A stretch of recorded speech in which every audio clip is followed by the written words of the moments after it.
Deep in the heart of the rural Midwest there lay an ancient forest known to the locals as Blackwood. It was a place shrouded in mystery and fear, a place parents warned their children about with hushed tones and serious expressions. Stories of those who had ventured into Blackwood and never returned were told around campfires, the flames dancing in the wide, terrified eyes of listeners. One autumn, a group of 4 friends, Mike, Sarah, Tom, and Jenny, decided to spend a weekend camping in the woods.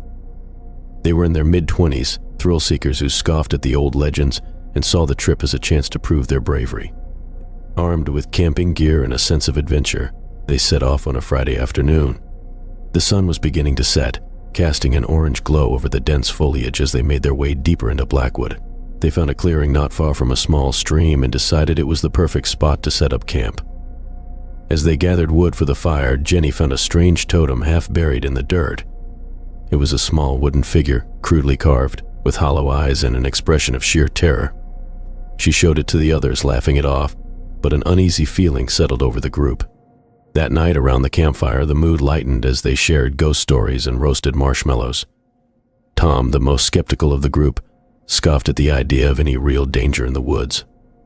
"It's all just superstition," he said, poking at the fire with a stick.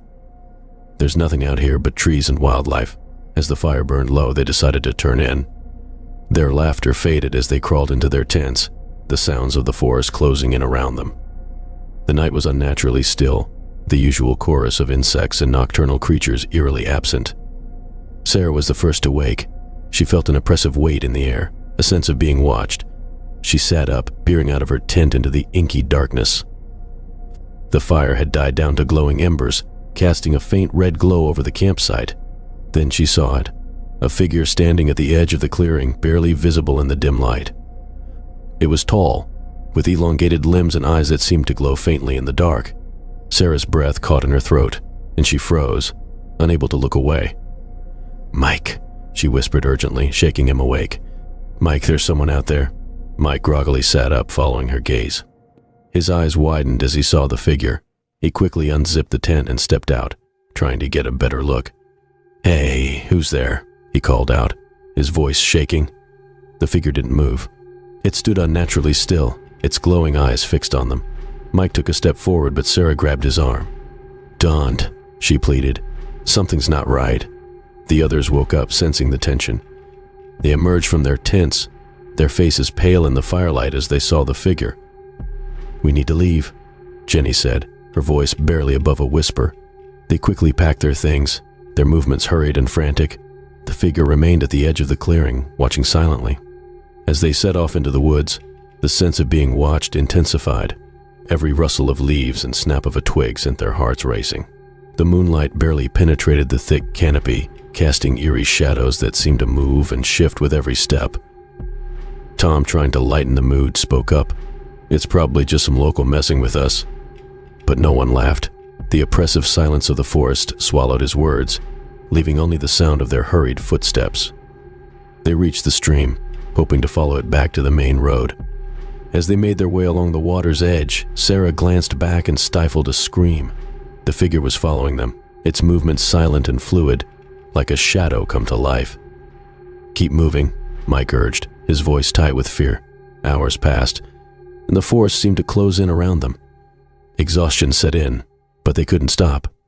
The figure was always there, just at the edge of their vision, a constant reminder of the danger they couldn't escape.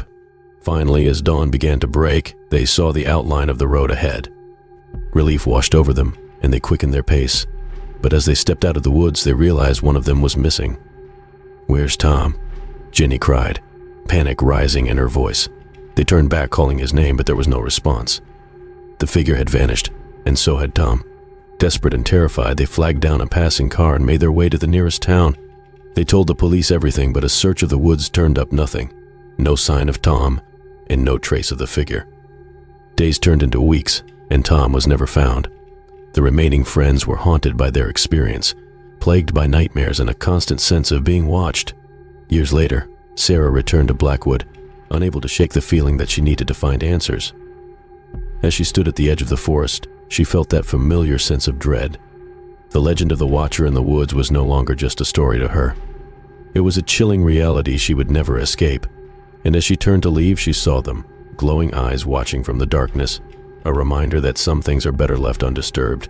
Also, in the end, just don't forget, it wasn't just a puppy, so you better click that subscribe button.